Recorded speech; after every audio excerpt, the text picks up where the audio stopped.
ajarbelajar.com. Belajar, berbagi, berkontribusi. Kembali lagi di diskusi biologi, dan hari ini kedatangan tamu spesial dari klaster yang sama dari beberapa pembicara yang lalu. Jadi kemarin sempat ada dari ekonomi, terus sebenarnya ada dari Visipol juga. Nah, hari ini juga dari Visipol. Cuman beda jurusan. Kemarin aku nyebutin beberapa jurusan, ada yang benar. Nah, salah satunya jurusan di Visipol ini yaitu jurusan hubungan internasional ya, Mas ya? Ya. Kita bareng Mas Radityo Dharma Putra. Nah, sebenarnya Mas Radit ini teman waktu ketemu di Estonia di sini. Dan udah lama banget pengen ngobrol tentang banyak hal, terutama tentang politik. Nah, mungkin sebelum dimulai bisa diceritain Mas Adit, perkenalan dulu, S1, S2 di mana, terus sekarang lagi. Oke. Nama lagi ya, nggak usah ya, Radityo Dharma Putra. Aku S1 di Hubungan Internasional, Universitas Airlangga. Tahun nggak usah ya, tahun nggak perlu. Ya, santai aja. Dari S2 juga sempat di UNER, HI juga, terus aku ambil S2 lagi, Russia and East European Studies di Glasgow sama di Tartu. Dari situ sekarang aku ambil S3 di Tartu, Political Science, tapi peminatannya lebih khusus ke International Relations sekarang. Fokus kajianku sebetulnya politik luar negeri, analisis kebijakan luar negeri, cuman kasus yang aku ambil biasanya kasus Rusia. Sejak S1 sih. Oke. Udah fokus deket banget ya, udah deket banget ya. Iya benar. Sempat nyasar sedikit pas ngambil S2 pertama kali itu geser ke information warfare dan perang cyber gitulah. Tapi habis itu aku balik lagi ke Rusia. Akhirnya lanjut S3 juga tentang Russian foreign policy di Asia. Oke. Menarik banget. Maksudnya berarti dirimu S2 2 kali ya berarti ya? Iya. 2 kali. Wow. Bener. Ada banyak teman juga yang pengen S2 beberapa kali gitu. Termasuk aku. Harusnya nggak boleh sih. Kayak nggak boleh. Selama kamu tidak dibiayai oleh pembiaya yang sama ya. Iya, bener sih. Kalau fundingnya sama, banyak yang nggak boleh juga sih ya. Iya, kalau fundingnya sama nggak boleh bedanya. Oke. Nah, ini topik yang menarik sih Mas, karena kita bakal bahas tentang politik ya. Aku kemarin propose kayak politik in general dulu nih, kayak gimana sih menurut. Oh iya, lupa juga belum mention. Nah, Mas Radit ini juga merupakan dosen di. Perlu ya? Perlu dong. Biar yang denger juga tahu gitu. Aku dosen di Hubungan Internasional di Universitas Airlangga. Sejak 2011, sejak aku lulus S2 di sana. Tapi aku sempat vakum 2 tahun ambil S2 di luar, terus sekarang lagi cuti juga. Tapi masih sekali ini sih. Kenapa? Diskusi. Apalagi di saat sekarang ya, work from home, semuanya bisa dilakukan online, jadi kayak tidak ada alasan untuk tidak ikut diskusi dan tidak ikut. Iya benar. Karena ya itu juga salah satu trade off ada outbreak ini gitu ya. Walaupun banyak banget yang negatif, cuman salah satunya kita bisa cukup multitask juga, apalagi antar negara gitu kan ya. Oke, menarik. Itu membantu sih menurutku. Membantu malah. Membantu soalnya kan kita kadang aku bosen ya ngelihat dokumen tentang Rusia, Cina, ya kadang udah capek, terus diajak diskusi sesuatu yang di Indonesia mungkin sedang rame kayak gitu, atau materi-materi yang di luar yang aku sedang fokuskan sekarang, jadi ingat-ingat kembali apa yang aku pernah ajarin di kelas-kelas sebelumnya, gitu. Lumayan bantu supaya otak tetap jalan terus. Oke. Nah, itu sebenarnya lanjut ke hal yang harusnya aku obrolin di awal. Jadi, aku undang Mas Radit di diskusi biologi ini karena dari diskusi biologi sendiri tuh diskusi di bidang biologi ke bidang yang lain dan dari bidang lain ke biologi gitu. Jadi pingin banget dapat gambaran di luar koridor laboratorium dan mungkin workspace yang cukup spesifik ya di biologi gitu, dan coba cari perspektif lain nih gitu. Nah, salah satu yang cukup deket kan tadi politik gitu ya. Kita bakal ngobrolin banyak tentang itu hari ini. Nah, terus sejauh ini Mas, tentang hal yang sedang dikaji gitu ya, dari mulai mungkin HI, hubungan internasional, atau mungkin dari politiknya sendiri, itu ada nggak keresahan spesifik yang sedang dikerjakan mungkin, atau menjadi concern, mungkin bisa COVID-19 juga dan sebagainya, ada nggak yang cukup menarik? Sulitnya karena sekarang kita semua kerja di dalam kondisi pandemi ya, pandemi COVID. Jadi akhirnya semua yang kita kerjakan mau nggak mau akhirnya terkena pengaruhnya juga. Secara praktis, aku jadi sulit untuk melakukan riset-riset yang aku sudah planning, sudah rencana sebelumnya, jadi susah. Tapi akhirnya memunculkan banyak diskusi tentang COVID-19 dan apa efeknya kalau dari sudut pandang politik dan hubungan internasional. Sudah sempat diskusi dengan beberapa orang juga, terus kemungkinan akan ada beberapa diskusi lanjutan ke depan juga soal COVID-19 ini apa sih kalau dilihat dari sudut pandang politik dan hubungan internasional, kita bisa melihat dengan cara yang kayak apa gitu. Karena selama ini aku membaca kan yang dibahas selalu urusan kesehatan otomatis lah ya, pasti. Karena memang itu isu utamanya. Dan kita nggak bisa melupakan bahwa dalam setiap kondisi apapun sebetulnya, tidak hanya soal dan semua isu apapun yang terkait dengan masyarakat, terkait dengan orang, terkait dengan negara, itu pasti ada dampak politik dan dampak terkait relasi antar negara. Nah, itu yang kadang dilupakan oleh banyak pihak juga, terutama sekarang ya. Itu sih menurutku. Ada banyak isu yang kayaknya tidak atau luput dari perhatian banyak orang yang lebih fokus soal kesehatan, tapi ini soal sama ini kalau toh ada itu paling soal ini kan ya, ekonomi, kan, sosial ke masyarakat. Tapi kita belum lihat misalnya dampaknya terhadap demokrasi di Eropa. Gitu. Oke. Yang sempat membahas ke sana. Ada nggak sih dampak ke demokrasi di Eropa? Apakah negara-negara menjadi semakin tidak demokratis? Apakah ke depan kita akan tetap hidup dalam kondisi seperti sekarang? Jadi ada tingkat tinggi, negara mengatur semuanya, kita dilarang keluar, atau dibolehkan keluar masuk, itu semuanya urusan negara. Oke. Itu menurutku menarik sih. Iya, itu jadi topik tertentu yang orang bahkan masih jauh memandang itu juga. Padahal udah di depan mata nih, jelas-jelas kita ngelakuin itu kan sebenarnya. Betul. Secara nggak sadar ya itu kita di drive kayak gitu juga. Apakah sengaja atau kedepannya kayak gimana? Nah, itu trade off-nya seperti apa gitu kan? itu jadi perspektif baru sih menurut aku. Pun nggak mikir ke situ tadinya, makanya aku diem. Oh iya benar juga ya, kemungkinan bisa loh ini kedepannya bakal banyak kebijakan nggak boleh banyak ngumpul, nggak boleh banyak, ini akan benar-benar dibatasin gitu kan. Kemarin aku sempat ngobrol sama beberapa teman juga hal ini. Kemana ada isu negara bakal menerbitkan paspor ini kayaknya, atau kartu ID khusus bahwa yang bersangkutan itu bebas COVID. Bebas COVID. Okay. Ini lumayan seru diskusinya. Karena kalau yang sebagaimana yang kita tahu di Uni Eropa kan sebenarnya bebas pergerakan orang kan dibebaskan ya di area Schengen. Kebayang nggak sih kalau satu negara nih, anggaplah misalnya Estonia gitu, terus bikin kartu, oke, warga ini atau kita yang dari Estonia bebas COVID, tapi kartu itu diakui nggak sama negara sebelah yang lain gitu ya? Ya. Dan apakah negara itu percaya gitu? Artinya dikeluarkan oleh Estonia. Bisa-bisa habis ini kita bakal kesulitan pindah tempat. Kita dari satu negara ke negara lain.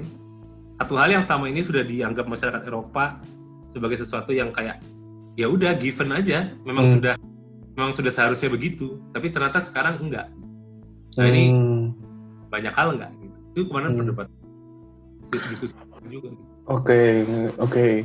Dan ini memunculkan banyak pertanyaan juga sih ya, pada akhirnya langkah-langkah yang bakal diambil setiap negara atau setiap politisi itu akan mempengaruhi negara lain atau enggak gitu ya. Dan mungkin setelah antar negara terus antar rumpun negara bagaimana gitu ya. Wow. Makanya menurutku kayak banyak banget yang harus dipertimbangkan kayak. Aku nggak heran. Kadang orang sebel gitu sama urusan-urusan politik. Ini kenapa sih lama banget pemerintah ngambil keputusan? Atau ketika misalnya di Indonesia kemarin orang kan banyak banget ini apa namanya kesel gitu sama pemerintah. Ngambil kebijakan udah banyak yang meninggal, banyak yang kena kasus. Kok nggak cepat gitu? Ada banyak banget pertimbangan yang itu harus dilihat. Selama ini orang mempertimbangkan kondisi ekonomi masyarakat, sosial. Tapi ada yang juga yang nggak boleh dilupakan juga itu tadi apa namanya stabilitas negara secara umum ya. Benar, kerjasama antar negara misalnya atau warga negara asing yang datang ke Indonesia untuk bekerja, warga kita yang bekerja di negara asing. Iya. Kan banyak banget tuh. Nah itu kalau kita tiba-tiba menutup batas negara, bakal dibalas nggak sama negara lain? Warga kita yang di negara lain gimana tuh? Yang kalau kita mahasiswa sih mungkin lebih aman ya kalau mahasiswa. Tapi kalau yang kerja gimana? Dari tenaga kerja Indonesia nanti bakal kena dampak nggak tuh? Walaupun mungkin nggak kita bicara secara skala ya gitu, karena populasi kita kan jauh lebih besar ya dibanding mungkin beberapa negara kerjasama lain gitu. Tapi jangan melupakan yang banyak itu tadi, misalnya negara-negara yang terdampak. Pertama misalnya Cina, itu jadi menarik. Karena aku nggak expect akan ke situ sih sebenarnya topiknya, tapi itu yang aku lagi kebayang sih. jadi momen di mana apa ya, istilahnya bukan justifikasi sih, tapi lebih ke perspektif yang lebih luas lagi gitu. Karena ketika kadang kita mengambil kesimpulan dari satu sudut pandang gitu ya, itu sudah dirasa cukup gitu. Padahal kan mungkin ada perspektif lain yang harus dipertimbangkan juga gitu. Belum mengambil keputusan itu tadi. Aku setuju sih itu buat apa ya? Ya memang mungkin salah langkah ya untuk pertama kali, lambat gitu, terkesan lambat, tapi mungkin ada pertimbangan lain yang harus diambil sih. Oke, nah itu berarti salah satu jawaban respon gimana kita ketika ada kegiatan politik yang terjadi ya Mas ya, in general. Kayak atau ini sih, aku kadang gini, aku kadang merasa correct me if I'm wrong ya, ini sangat disciplinary apa istilahnya, bias disipliner. Aku kadang merasa orang-orang yang bergerak di bidang sains itu nggak menganggap bahwa politik itu sesuatu yang apa istilahnya, aku mau bilang kotor, tapi sebetulnya satu negatif mungkin, atau apa? Ada negatif, lalu sesuatu yang ada itu urusannya inilah, nggak ada hubungannya dengan kita gitu. Urusannya orang-orang sana yang ada di DPR segala macam itu. Tapi sebetulnya menurutku, apalagi kondisi pandemi ini menurutku menyadarkan semua sih, tidak hanya bahwa politik itu masuk ke semua aspek kehidupan, tapi juga sebaliknya, bahwa orang-orang yang bergerak di bidang politik terkadang atau bahkan sering melupakan ini tadi apa namanya, untuk mendengar bidang lain juga. Kadang ini penyakit, lagi-lagi bias disipliner ya. Kita kadang nggak, orang-orang politik, orang HI ini mana mau sih dengar orang-orang apa katakanlah biologi, kimia gitu. Ngapain gitu kan? Ngapain sih kita dengerin gitu? Aku soalnya dulu punya pengalaman yang membuat aku cukup antipati awalnya ya. Rada punya sentimen ke bidang lain tuh karena kita sempat ada project riset, bikin proposal. Nah lalu riset ini kan riset politik ya, politik dan hubungan internasional. Kita ajukan, reviewernya yang menilai orang kimia kebetulan. Gak nyambung deh ini, logikanya ini gak nyambung. Logika political science dengan logika kimia ini dua hal yang mungkin beda. Cara menyusun persoalan penelitian, caranya melihat teori, caranya merumuskan apalah. Kita mungkin nggak punya hipotesis, apalagi penelitiannya political science yang sangat kualitatif gitu. kadang nggak ada teorinya, nggak ada hipotesisnya itu. Ada pendekatan doang. Wah, kita dicaci maki tuh di review. Kan kita kayak, ini orang nggak paham gitu. Nah, dari situ ada gimana ya, rada antipati gitu. Setelah kita pikir-pikir lagi, setelah aku ikut beberapa kali workshop dengan orang dari bidang yang jauh berbeda ya, workshop tentang social science, tapi ketemunya orang dari, kalau nggak salah sempat ada yang fisika atau dari mana gitu. Jadi dia mencoba untuk melihat, iseng aja dia sebenarnya, dia ikut workshop social science, ingin tahu. Nah, kita sempat ngobrol, diskusi, bertukar, berdebat pada saat workshop, dan itu membuka mataku paling tidak ya, bahwa ya juga ya, kita sebetulnya banyak banget yang bisa kita pelajari bareng, banyak banget yang bisa kita diskusikan gitu. Nggak sendiri-sendiri juga. Menarik, iya. Ya karena iya sih. Dan sebenarnya dari aku pun sendiri itu juga nggak secara instan pengen belajar politik atau pengen belajar ekonomi lah. Pengen belajar itu nggak sih sebenarnya. Lipku tuh karena dari labku dia cukup terbuka sama lab lain juga gitu kan. Makanya aku kenal banyak riset juga lah, intinya jadi punya gambaran yang mana gitu. Nah, terus ada supervisor yang dia background-nya sebenarnya material science. Itu nggak jauh banget juga dari biologi gitu. Setelah belajar banyak kok, menarik juga ya, lebih banyak perspektifnya gitu. Makanya jadi nagih sampai bikin forum podcast ini tuh kayak, aduh aku pengen banget buat once in a while gitu, diskusi tentang politik. Nah, ada topik yang sebenarnya aku pengen banget angkat sih, ada beberapa basisnya dari beberapa publikasi yang pernah kamu tulis. Terus aku tahu deh ini. Ada 2 topik nih. Yang pertama sebenarnya udah dibahas agak banyak sih di awal tadi tentang analisis politik luar negeri, mikro maupun makro gitu kan. Nah, yang kedua ini, ini waktu aku baca langsung, ini jelasnya aku ngobrol sama Mas Radit tentang elections in Indonesia, personality cult and majority. Oke. Iya. Conservatism.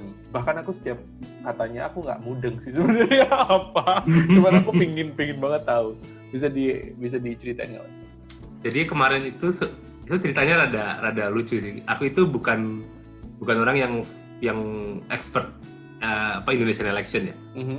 Satu-satunya orang Indonesia yang ada di Tartu, di institutku, dan kebetulan waktu itu institutku itu punya program mingguan tentang election di banyak negara.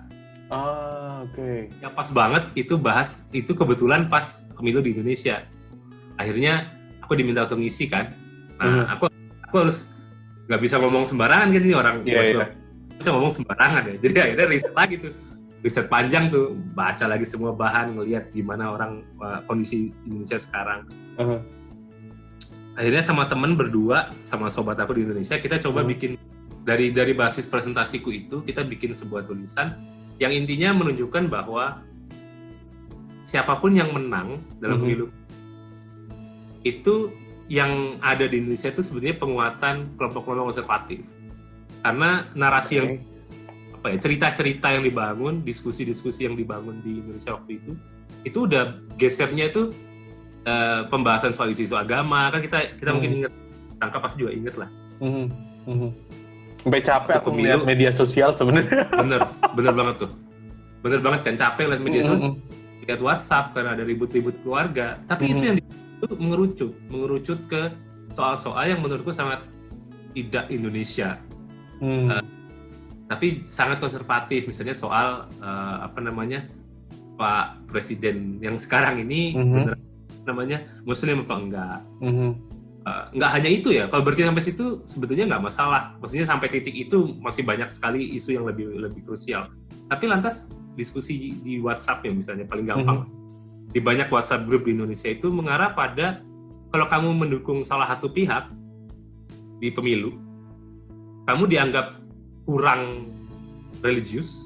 Itu sangat krusial ya, sangat membahayakan gitu. Karena akhirnya argumen-argumen soal selama ini soal Indonesia ini kebebasan, beragama itu hak, kita menerima banyak agama di Indonesia itu jadi mengecil begitu saja. Terus tiba-tiba kita jadi bicara banyak soal siapa yang lebih religius di antara kita gitu. Antara negara sebetulnya. Itu sih itu salah satu tanda yang paling aku lihat ya. Itu yang terus akhirnya aku dan temanku istilahkan konservatisme itu. Bahwa ternyata agama dan pendekatan agama yang konservatif ini jadi mainstream diskusi, jadi diskusi utama di Indonesia, padahal harusnya enggak. Oke. Jadi aku belum, nanti bisa diterangin juga ya, cuman aku merespon dari jawabanmu tadi tentang tragedi politik gitu ya, atau event politik itu ngedrive orang-orang pada akhirnya memunculkan topik konservatif gitu ya.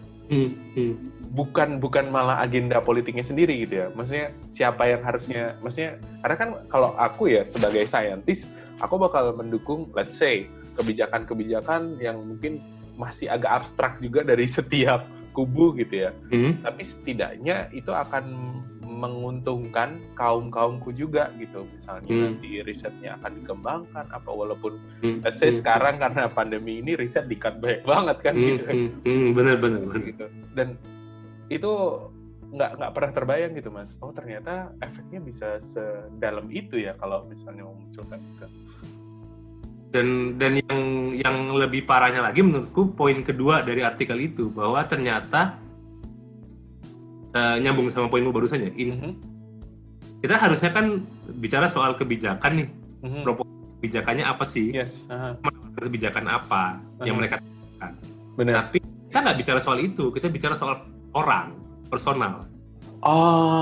Oke. Itu yang aku maksud yang kita maksud dengan personality cult. Akhirnya orang Indonesia itu nggak lagi melihat kebijakannya calon A siapa, calon B siapa, tapi orangnya, si A ini siapa, si B ini. Dia kan nggak penting ya, si A ini kalau belakang kayak apa, yang penting proposal kebijakan dia apa. Tapi yang nggak dibahas, orang lebih banyak bicara soal si Pak A ini istrinya gimana, pokoknya apa. Yang tadi nyambung sama konservatisme tadi, tapi juga akhirnya mengkultuskan orang-orang ini. Jadi seakan-akan kalau kita sudah mendukung satu orang, ya udah dia nggak akan pernah salah. Ya, orang satunya ini pasti orang yang lebih jelek karena basisnya orang kan. Kalau basisnya orang menilainya, oh orang ini lebih bagus, orang itu lebih jelek. Jadi otomatis kalau si orang ini yang kita dukung ini, si anggaplah calon A ini kita anggap bagus dan calon B jelek, apapun yang dilakukan calon A, apapun ya, mau hanya salah juga, dia bakal dukung terus. Oke. Dan itu secara nggak sengaja ya, maksudnya unconsciously orang akan kayak gitu ya. Wah, jadi bukan ada memang orang-orang yang sengaja ya, yang memang dibalik lagi ya. Tapi ini benar-benar unconscious dari orang-orang yang nggak sadar dari kebiasaan dia sehari-hari. Dia bilang bahwa calon A ini calonku ini yang benar, calon satunya nggak jelas. Bukan kebijakannya, orangnya nggak jelas. Jadi akhirnya begitu ada katakanlah kemarin kebijakan COVID-19 telat sedikit aja atau ada apa gitu, presiden agak lama memutuskan itu, orang-orang Indonesia meresponnya bukan ke kebijakannya tapi ke ini emang orangnya nggak pernah bisa memutuskan, orangnya ini emang lambat, jadi personal. Gitu. Padahal sebenarnya tujuannya nggak itu ya, dan itu menurutku perspektif unik sih, karena mungkin itu secara nggak sadar juga ya gitu. Aku kalau soal politik aku berusaha senetral mungkin gitu. Bahkan sekarang kayak di TV show kayak Mata Najwa dan sebagainya, mereka punya slogan sendiri independen gitu. Bahkan nggak netral kan gitu. Dia punya argumen sendiri di antara dua yang harus dipertimbangkan gitu. Atau 3 bahkan sama netral gitu. Nah itu jadi agak susah untuk bersikap gitu. Maksudnya dalam arti bersikap objektif iya gitu kan ya. Tapi untuk menangani respon yang personal tadi itu harus seperti apa? Nah itu jadi agak susah kan, kayak oh iya kalau aku ngobrol kayak gini padahal nggak menyalahkan keduanya, mungkin orang lain akan melihat aku beda-beda kayak gitu kan. Benar. Nah ini yang kayak jadi takut pada akhirnya gitu kan. Dan itu sebenarnya nggak seharusnya terjadi sih menurutku, karena kan kita masih punya freedom of speech gitu kan ya, untuk Iya. thoughts gitu. Jadi bisa mikir apa aja gitu kan, terserah. Cuman memang kepentingan khusus itu ini jadi kepikiran sih aku. Ini deh, yang aku dulu kemarin lakuin. agak ragu-ragu ya. Aku dan teman-teman dosen tuh beberapa kita nggak sepakat dengan beberapa kebijakan misalnya. Jangan pemerintahan yang sekarang. Tapi kita ragu mau ngeritik secara terbuka. Begitu kita ngeritik sedikit aja, kita udah dianggap pendukung calon satunya. Padahal kita ini sama-sama nggak peduli calonnya siapa, kita peduli kebijakannya itu ya. Tapi kita dituduh personal kan, dan Indonesia ini kalau udah urusan personal, nyerangnya personal juga ke kita. Iya, itu males banget sih, Dan sebenarnya nggak perlu ya mungkin ya, aku nggak tahu sih secara pasti, mungkin di luar negeri juga kayak gitu sama gitu trennya. Maksudnya ambil contoh negara misalnya mana ya, Amerika deh gitu kan, besar banget semua orang pasti tahu lah. Contoh yang paling contoh yang paling tepat yang tepat banget. Jadi dulu tuh mereka benar-benar pusing juga untuk milih 2 calon presiden mereka gitu kan ya. Dan ketika salah satu terpilih, kok terkesan yang tidak memilih jadi atau yang memilih itu jadi salah gitu. Dua-duanya jadi salah gitu. Jadi orang akan susah gitu. Dan maksudku gimana gitu, harus seperti apa buat bisa seobjektif mungkin gitu. Karena kan kalau aku ngelihatnya karena basisnya riset ya, maksudnya aku hampir tiap hari juga baca artikel, ada hipotesis gitu, pembuktian hipotesis seperti apa. Jadi yang dilihat word per wordnya gitu, walaupun si peneliti ini dia tuh dulunya pernah ada fraud atau ada apa, kita nggak begitu ngeh kalau metode itu bisa direproduksi gitu kan ya. Dan ternyata bisa digunakan, why not gitu. Tapi kalau misalnya jadi nyerangin, aku nggak mau baca karena orang ini nih gitu, kan aneh ya. Maksudnya padahal dia mungkin punya hasil yang bisa let's say signifikan gitu. Itu waduh, ini keren sih. Itu susah sih ya. Aku nggak pernah expect bisa ke arah sini soalnya. Oh ternyata bisa kayak gitu juga ya. Nah terus kan ada yang mau ditambahin Mas tentang tadi publikasi yang pertama dulu. Ada sih itu keresahan waktu itu ya, keresahan kita di awal sesudah pemilu 2019 selesai, kita udah lihat bahwa ini ke depan nggak bakal berubah ini. Kayak gini, yang ada nanti makin parah, karena kalau 2014 itu yang lebih banyak main satu pihak, 2019 itu dua-dua kubu sama-sama pakai cara yang mirip gitu. Sama-sama serang personal, sama-sama menggunakan isu-isu konservatif. Iya. Agak pesimis, itu terus terang tulisan pesimis. Iya. Ya, aku dan temanku tuh kayak ngerasa ini ke depan 2024 ini kayaknya lebih parah lagi. Ini bisa lebih parah lagi nih daripada ini. Jadi kita itu udah ngerasa ini nanti hubungan antar keluarga kayak gimana, habis ini hubungan kolega gimana, mantan dosen gimana, ini ributnya guru dengan murid. Kayak gitu yang terjadi. Dan itu nggak benar sih, nggak cuma di Indonesia, bener banget. Di negara kayak begitu, dan kayaknya kecenderungan umum deh sekarang. Jadi orang terkesan cukup subjektif ya sekarang ya. Jadi personal issue jadi prioritas gitu. Iya benar banget. Urusanmu gitu kan. Yang penting aku lihat dirimu dulu kemarin kayak gimana ini, kayak gimana. Wow, itu agak bahaya sih menurutku. Buat kita yang biasa berkutat dengan riset itu ngeri kan. Iya. Satu yang mengerikan karena harusnya enggak. Kamu harusnya lihat assess orang itu atau menilai orang berdasar argumen dan kebijakan dia kalau politisi. Benar. Dasar orang ini siapa atau dia pernah menikah dengan siapa itu nggak penting gitu. Iya. Karena ya itu tadi ya sebenarnya personal. Apa mungkin nih gara-gara kita kebanyakan mengekspos personal cost di internet ya? Jadi orang bisa lihat itu kayak mungkin tinjauan keren gitu kalau misalnya ada studi itu gitu. juga aku membayangkan sih. itu salah satu penyebabnya sih.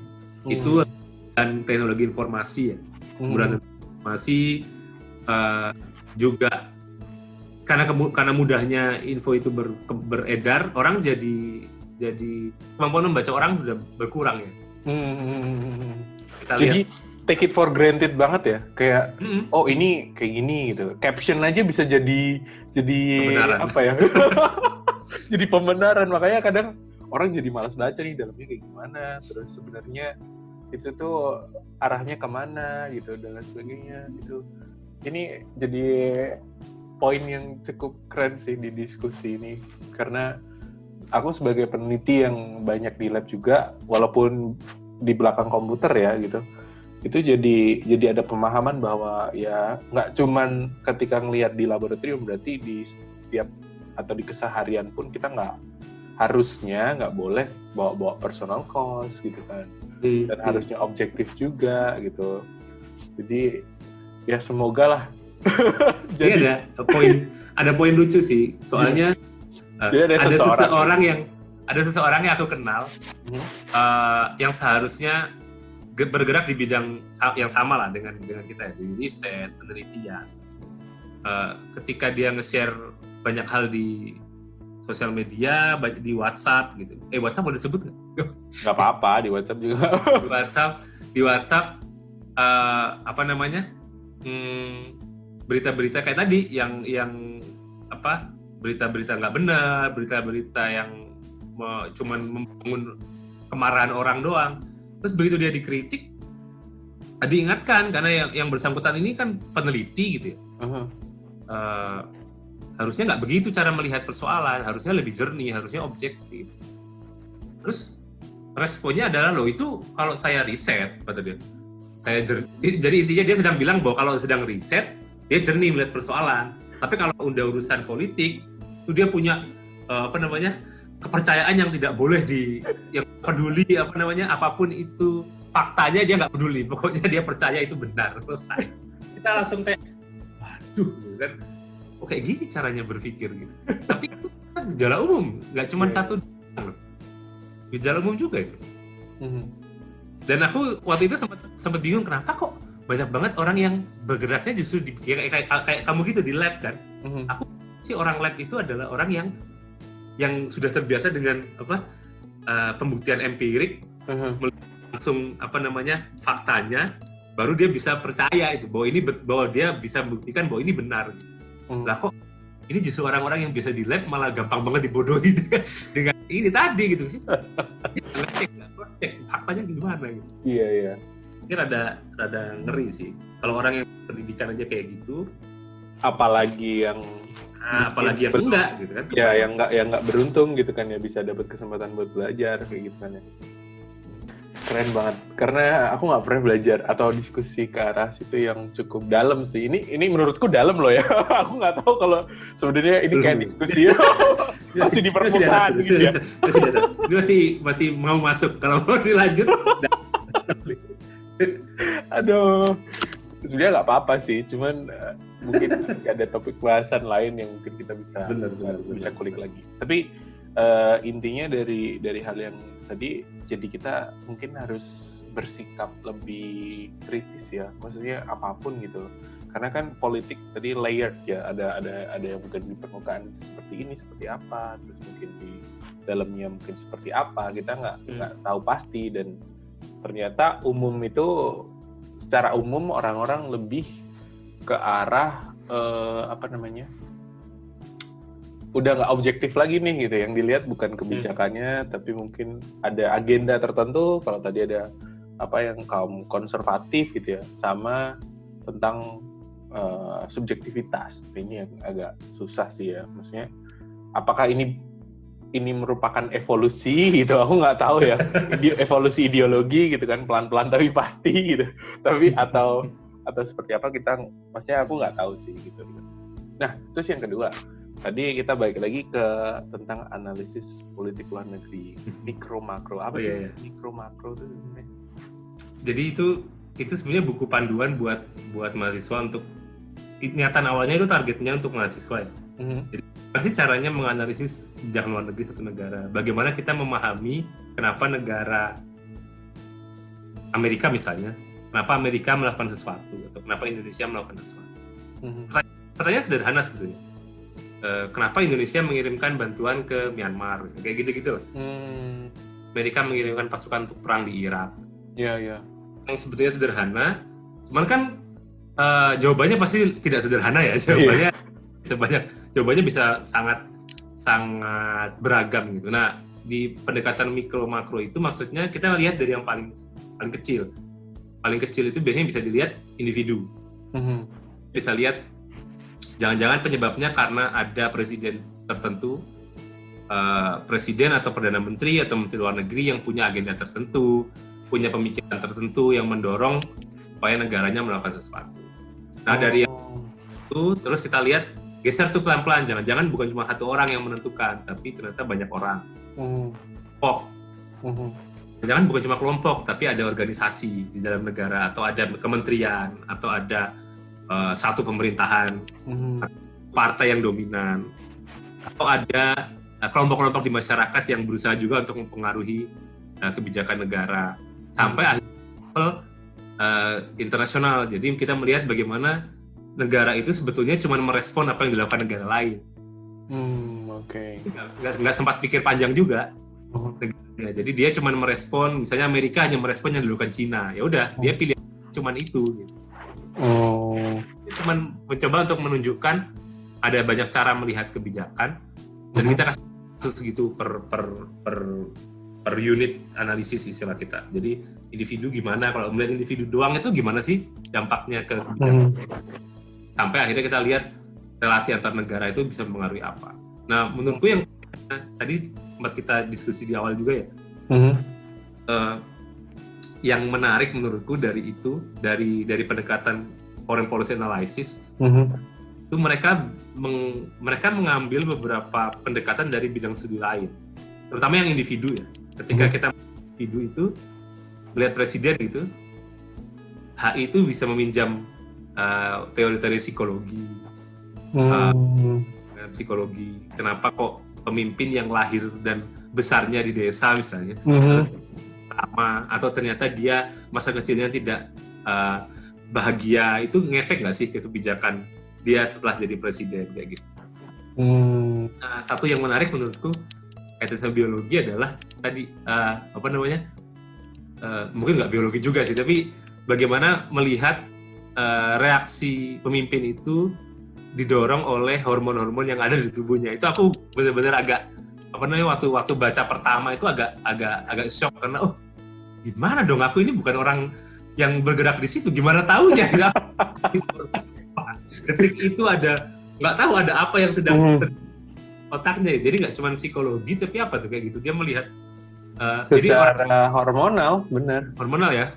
Jadi kayak ya akhirnya hipotesisnya adalah dia melakukan itu karena pada detik itu misalnya ada hormon apa yang sedang ada di otak gitu. Fisiologis sih kalau lebih besar bidangnya ya kalau misalnya. Karena ya sebenarnya kan itu juga mirip-mirip sama kasus yang ada mungkin di crime gitu, kalau misalnya ada penjahat tuh bohong nggak dan lain sebagainya. Kan juga salah satunya itu kayak mungkin denyut nadi, terus stres seperti apa, karena kan kalau hormon pengaruhnya juga karena stres kan, ketika stres ini ada hormon tertentu yang dirilis kayak gitu. Nah itu ternyata sekarang udah sejauh itu ya. Aku juga baru tahu itu 2000 berapa ya, ini barusan aku habis download lagi bukunya yang paling itu kan salah satu tradisi dalam HI ya, tradisi yang agak tinggi sebetulnya. Karena melihatnya agak pinggiran. Jadi HI itu ini banget ngelihatnya tuh biasanya hubungan antar negara doang kan, di level yang gede. Nggak peduli yang di kecil-kecil di negara itu urusan orang lain lah, bukan urusan dia. Nah, cuman ada tradisi penelitian dalam HI yang pendekatannya itu melihat individu, melihat psikologi, aspek psikologis dari seseorang, ambil kebijakan. Nah, sekarang dia berkembang ke arah sana, jadi melihatnya, membuktikannya, psikologisnya agak susah ya, kalau kamu nggak, ya kan? Nah, ini membuktikannya dengan itu tadi, dia mencoba melihat hormon yang dikeluarkan pada saat orang dia, misalnya orang stres, kemana,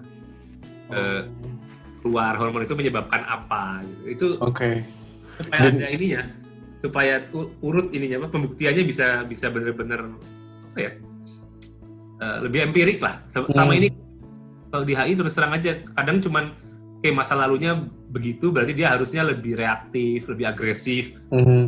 Jadi dan nggak bisa dibuktikan juga kan, benar nggak sih dia agresif, kita nggak tahu. Karena kita nggak lihat langsung kan pada saat dia, misalnya presiden memutuskan menyerang negara lain gitu, kita kan nggak lihat pada saat dia ngambil keputusan. Benar. Gitu. Iya, dan kita nggak tahu juga kejadian hari itu apa aja gitu kan. Bener banget tuh. Mungkin aja bisa mempengaruhi. Karena banyak, aku jadi kepikiran kayak mungkin salah satu hal yang bisa diimplementasi atau dibayangkan gitu kalau misalnya ada hakim gitu sama jaksa gitu ya, itu tuh ketika mau membela sama mau menentukan hukuman juga kayaknya belum pernah ada yang sampai sedetail itu deh gitu. Karena kan itu sebenarnya kita mencoba seobjektif mungkin kan. Iya benar. Mencoba kan seobjektif mungkin. Tujuannya kan sebenarnya itu gitu. Kalaupun ada agenda lain ya itu udah beda urusan gitu kan sebenarnya. Cuman itu niatannya emang membuatnya menjadi lebih empirik dan objektif ya. Cuman sulit kan ya.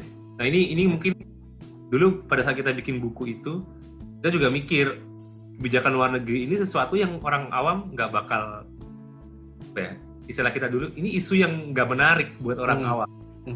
Apalagi orang-orang Indonesia, orang-orang umum lah, orang-orang yang ya hidup sehari-hari nggak mikir apa sih itu, ngapain sih presiden ngurusin negara lain, nggak penting. Mungkin dia nggak tahu itu ada negara yang namanya Estonia misalnya. Orang-orang biasa sih nggak peduli kan, nggak tahu juga. Kita mencoba untuk niatan awalnya itu mencoba untuk memberitahu bahwa ini bisa loh kalau kamu ingin tahu kenapa sih itu terjadi gitu. Karena selama ini kita sering dengar orang-orang Indonesia atau orang-orang awam itu mengkritik atau gini lah, orang yang nggak terlalu mendalami hubungan internasional, di kebijakan pemerintah Indonesia ketika berurusan dengan Israel, Palestina. Iya. Ini udah isu yang, yang kayaknya tiap tahun bakal lama banget sih, ini nggak bakal selesai. Bener banget. Atau yang tentang Myanmar ya, si Rohingya itu kan lagi-lagi agama kan.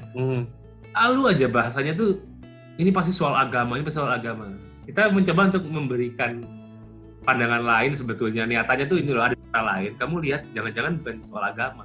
Ini banyak sekali isu yang banyak sekali kemungkinan penjelasannya. Gitu. Karena presiden ini punya agenda personal, bisa jadi karena ada dorongan partai. Kita kalau nggak salah sempat ada dulu bahasan soal kenapa Indonesia di zaman Abdurrahman Wahid, zaman Gus Dur, sempat mau berbaikan dengan Israel. Buka hubungan diplomatik. Wah itu ramai banget dulu. Aku ingat banget demo besar-besaran segala macam. Iya. Hitung-hitung, mungkin ada hitungan-hitungan yang kita nggak tahu, ada pertimbangan dari presiden kayak gitu. Kita ingin ngasih tahu itu sih. Gitu. Ada yang harus dilihat lain, ada aspek lainnya. Benar. Ya pada akhirnya kan sekarang aku salut sih sama semua orang yang peduli tentang apa itu virus, apa itu COVID-19 gitu kan, apa itu metode biologi yang tepat gitu. Oh ya, berarti harus ada sesuatu yang nge-trigger itu gitu, buat orang jadi mau buat tahu lebih gitu, dibandingkan cuman lihat caption aja udah cukup buat di-share kayak gitu kan. Itu yang agak miris sih sebenarnya. Oke, wah keren, ini nggak kerasa loh udah sejam. karena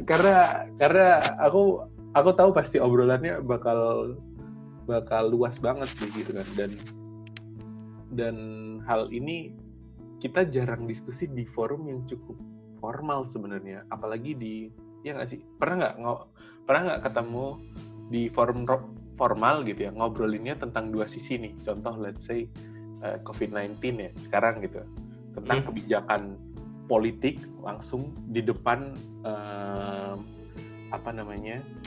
peneliti yang ada di laboratorium. Kayak gini kan sebenarnya kan mirip-mirip kan. Kayak aku orang yang benar-benar bakal ngelihat 1+1 sama dengan 2 gitu kan ya.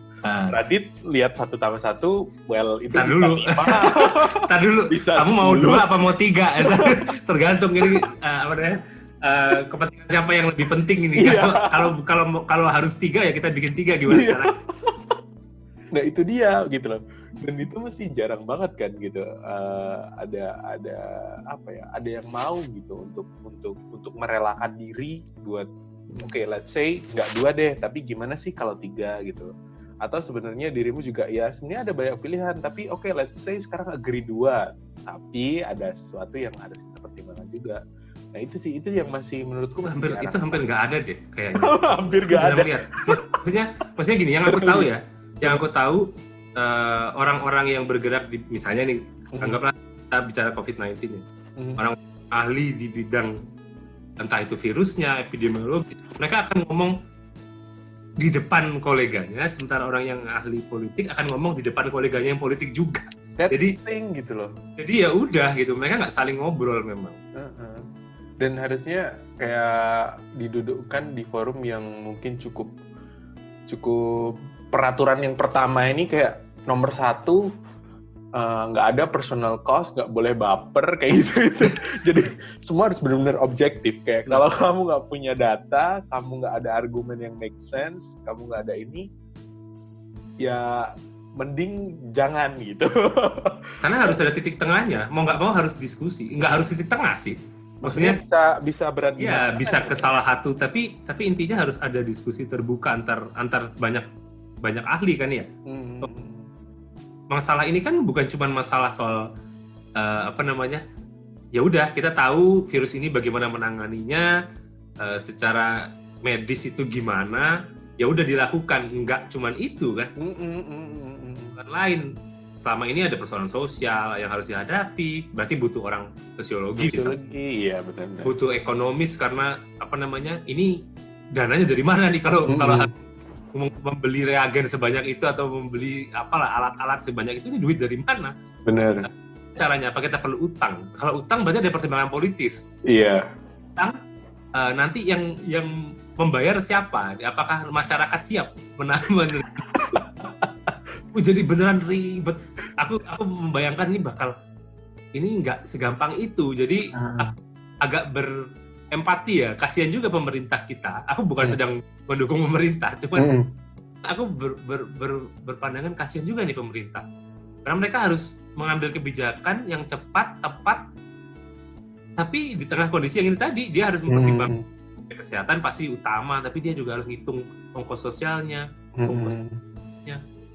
politik mungkin salah satu yang bisa dikesampingkan, tapi tidak bisa dilupakan, cuman bisa prioritasnya nggak terlalu penting, tapi dia harus hitung nanti begitu udah dibuka lagi negaranya. Nah ini baru nih dinamikanya kayak gimana gitu ya. Yang mungkin menarik kalau kasus Amerika, karena Amerika ini mau pemilu kan. Amerika ini mau pemilu. Udah mulai ada obrolan gimana kalau pemilunya dibatalin aja atau diundur. Kok ini banget ya? Pernah kita langsung mikir dulu. Jangan-jangan ini pemerintahan sengaja nyari-nyari ini aja supaya bisa perpanjangan ini ya. Lumayan kan? Yes, 2021 gitu, 2022 baru bisa gitu. Apalagi itu banyak ahli yang di bidang virus ini bilang, wah ini nggak bisa langsung balik nih, butuh paling nggak 1-2 tahun. Karena kita tinggal 2 tahun lagi aja pemilu. Padahal kepentingannya banyak banget ya jadinya kalau kita pandang itu. Dan kalau masyarakat ngelihatnya sempit, gampang banget dipancing menurutku, terutama dari aspek politis ya. Iya. Dipancing untuk melakukan hal-hal yang kontraproduktif. Nanti dianggap bahwa pemerintah ini kalau nyuruh lockdown berarti sedang membatasi kebebasan. Ada demo kayak di Amerika kan demo besar-besaran. Iya, benar-benar. Mereka malah cium-ciuman, peluk-pelukan. Kita udah kayak, ya ampun, itu apa nggak nular semua? Itu kita nggak bicara cuma COVID-19 loh ya. Tapi banyak infectious disease. Itu banyak banget penyakit. Orang tuh harus aware gitu loh. It's okay kalau nggak kena COVID-19, tapi mungkin ada hal lain gitu yang orang nggak tahu gitu kan ya. Itu wah gila sih. Jadi kalau menurutku kita harus hati-hati ya dari diri kita sendiri dulu ya ketika merespon ada argumen atau gimmick ya.